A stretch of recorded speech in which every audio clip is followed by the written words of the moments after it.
We've discussed the hard attitude necessary to be a mentor, as well as some of the practices of a mentoring relationship. But how do we know what the mentoree actually needs? And as we go through the stages of life, how do our mentoring relationships change? How does what we offer also change? In each stage of life, what are some of the functions we can offer to someone that we're mentoring? If we're not aware of them or not, these are the factors that influence the quality of our mentoring relationships. And this is really what we want to discuss in this episode. Welcome to Leadership Matters with Dr. Phil. His podcast discusses matters of leadership that really matter. Phil has had the privilege of mentoring leaders and coaching ministry teams around the world for several decades, and he's really looking forward to sharing with you some of the principles that have been so helpful for others. Leadership is about serving others, not power or position. Regardless of our context, family, job, ministry, or any circle of influence, we all have the potential to be this kind of leader. A foundational leadership skill that is often overlooked is mentoring intelligence. This series is based on the materials Phil has developed over a lifetime and taught in a variety of cultural contexts. To access all of our podcasts, as well as our bonus leadership resources, just click the links in the description below or go to icmcanada.org/leadershipmatters or icmcanada.org/mentoring-intelligence. So now, let's join Phil as he discusses some leadership matters. Well, in the last few episodes, we've been drilling down into some of the real practical issues of finding a mentor and being a mentor. This is from my material, Developing Others 1, which is a workshop that you can actually get as a free download with the links below. In our final episode, I'll be discussing some principles now of mentoring for my Developing Others 2 workshop.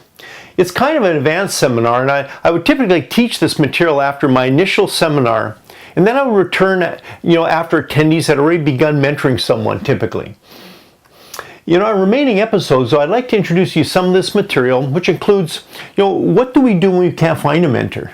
Or how can peer mentoring actually help us build a team? I also discuss the important issues of how to develop a culture of mentoring within our teams and organizations. But before we get there, in this episode, I would like to help you in your mentoring relationships by discussing how our stages of life impact the relationships and the various functions that we can provide those that we mentor. Both of these are then impacted by our organizational or church context. We began this series by asking, if mentoring is so important, why is it not more of a common way of training others in church? We've discussed some of the reasons up to this point, such as having a wrong definition of leadership, which we've often borrowed from the world, to a wrong understanding of what the mentoring relationship really is like. Remember, we mentioned that it's not just about spiritual growth or being a parent or a guru or a spiritual father as we defined it. To state the obvious, as we transition through every stage of life, our needs change. Early on in our life and our career or our ministry, our needs are different than they are later on in life. Understanding what these needs are will help us determine what mentoring functions we can offer to someone. While we all have specific needs at certain times in our life, it's amazing how we tend to have similar experiences in every stage of life. Bob Beal wrote a great book back in the 90s on mentoring, and which really influenced me, but he recently wrote a book called Decade by Decade. He shows that in most cases our lives are more predictable than we often think. Most of us go through similar experiences, I should say, through every stage of life. For example, when we're in our early stage or development in our lives, we are more concerned with issues of self and care or career or early ministry. It's a period of exploration and initiation, isn't it, when we're establishing our identity and our competence. But then during the mid-stage of our life, we begin to reevaluate the past and modify, the present in order to reconcile our past aspirations with our current realities. Now, this is a shift of our identity in this stage as we adjust to no longer being a novice, and we begin to adjust to the idea of what it means to have seniority. I clearly remember this transition in my life. Maybe you can identify with this. You know, when I was in my 40s, I would teach or say something, and people would actually begin to listen and take it to heart. At first, this was a bit shocking and sobering because, you know, I was still thinking like I did in my 20s, where it seemed that most of the time people didn't take much of what I said seriously. I could express my thoughts that were maybe weren't quite ready for prime time, but it didn't really matter because no one was listening to me seriously anyway. You know, then in my late 30s and early 40s, I began to realize that I could not just spout off on topics that were not clearly thought through, because people were actually listening and they may even begin to act on what I was saying. Yeah, it was kind of scary at first, but that is a transition that we all go through at some point. And then we transition to the later stage of life, where we begin to face the fact that our main career or ministry is coming to an end. Individuals at this stage often struggle to maintain a sense of usefulness and relevance. You know, my Finishing the Race podcast, which is based on my workshop materials, I go into greater depth on this topic. But as it relates to mentoring, it is usually at this stage that there's extra time and energy to be a coach and a mentor. It's a good time to begin to do that if you've never done it. It's never too late to begin. As we said earlier, we never tap out of being a coach or a mentor in life. And so we can see that in this stage of life, the person we're mentoring has different needs. And this provides varied opportunities for a mentoring relationship. Listeners of our Leadership Matters podcast have exclusive access to our free bonus leadership materials, which include our MQ assessments as well as his Developing Others workshop. Just click the link in the description or go to our website, icmcanada.org/mentoring-intelligence. If you would like to take a deeper dive into this topic, click on the link in the description box where you can download Phil's Mentoring Intelligence book and the workbook.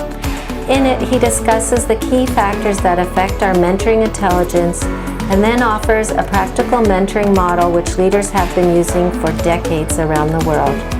The Mentoring Through Intentional Relationship Guides are a practical model to actually help you mentor someone. They are available in several languages and over the years have been used by thousands of leaders. The content, discussion questions, and other tools are designed to assist you in mentoring a potential leader and are available at icmcanada.org/resources. You know, before the break, we're looking at our needs in the various stages of life. You know, but in our mentoring relationships, we can also provide varied functions that will enhance the mentoree's growth and also their development. You know, to keep it simple, let's divide these two groups of functions into personhood functions on one hand and organizational functions on the other. So let me just take a few minutes to explain what I mean by that.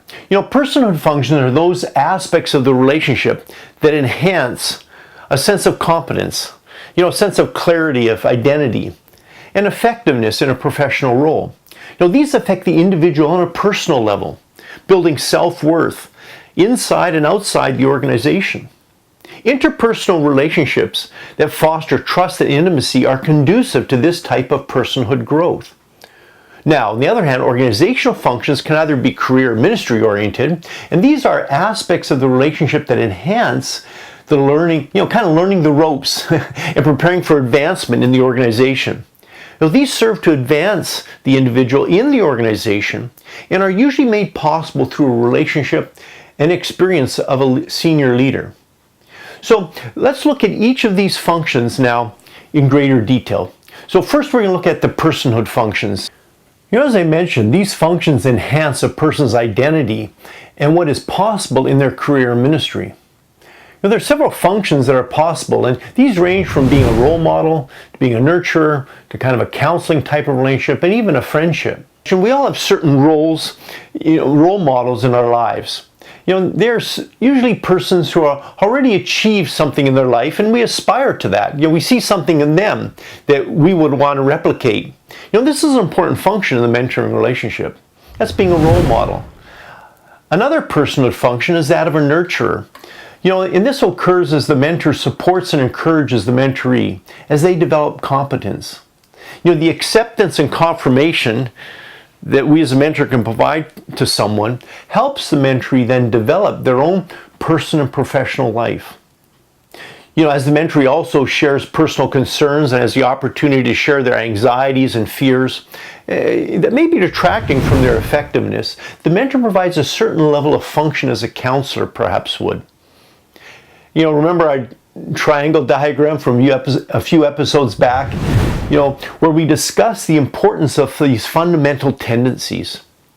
A final important function in the personhood area is that of friendship. While I mentioned that the mentoree-mentor relationship isn't exactly somebody being my best buddy, the opportunity is there for the relationship to develop into more of a mutual affection, which can carry on beyond the organizational context. So in the next episode, I'll be detailing the phases of a mentoring relationship and how true friendship can be a natural development in some mentoring relationships. But for now, what we want to look at is these personhood functions, and let's now turn our attention from those personhood functions to now the organizational functions. Now, in either ministry or career context, these functions can help the younger leader learn to expand their own influence. It also provides the senior leader with the person to leave the opportunity, I should say, to leave a legacy, giving them meaning as they transition to this latter stage of life that we've been talking about. The first of these, though, is this being a sponsor. As a sponsor, we're actively helping the younger leader obtain ministry and career opportunities. We can help them build a reputation and gain ministry opportunities that they may not normally be able to do at this stage of their life. Another function is that of being a door opener. The mentor can help the younger leader work with more experienced leaders within the mentor's larger sphere of influence that the younger person may not have yet. This helps the mentoree gain exposure to other aspects of ministry and prepares the less experienced leader with greater spheres of responsibility at this stage of their life. Again, coming alongside of them, by doing that, we're helping expose them to relationships that are not yet part of their sphere of influence, and yet still may be a little bit beyond their own experience level. The additional function of coaching helps the mentoree navigate the organization, be it in the church or the marketplace. This function describes how we can help the mentoree answer questions such as, what does it take to be successful in this ministry or in this business? Again, coaching provides access to other key leaders who may still be beyond the mentoree's own personal sphere of influence. Now, another important function is to provide challenging opportunities to help the mentoree grow and gain a sense of accomplishment. This will help them move forward as they tackle greater challenges. Now, the final function I'd like to mention at this point is that usually only mentors who are servant leaders provide this type of function, and that is being a protector. Now, the mentor can help to point out pitfalls and common errors to avoid as one begins ministry or begins business in the marketplace, and helps them navigate the relationships in the organization. This may also involve taking the blame, and this is why it means you have to be a servant leader, because it means sometimes you take the blame in controversial situations in order to protect the younger, weaker leader. As stronger leaders, we likely have the capital, emotionally and other ways, to weather such storms, whereas the younger leader often doesn't. They're just starting out. So at times, it's very helpful to step to the plate on their behalf. A few episodes I introduced you to Carl, who was one of the young men I mentored while I was living in Berlin in the early 2000s. Now, Carl started out in ministry as a youth pastor as he was in Berlin, and at that time, his senior pastor leveled some serious accusations regarding Carl's motive in ministry. He then sent an email, yes, I'm not kidding, to all the ministers in Berlin, making these unfounded accusations about this young man. Now, I knew Carl personally, and I knew that this was all bogus. But this immature senior leader went public. Of course, pretty devastating at any time in our life, but particularly for a young leader starting out. At the time, I was recognized as a leader in the Berlin church and mission community, and as someone who knew him, I sent an open letter to all the leaders vouching for Carl. Of course, as most lies, this went away, and actually the senior leader was seen for what he was, and he was fired. But that took a couple years.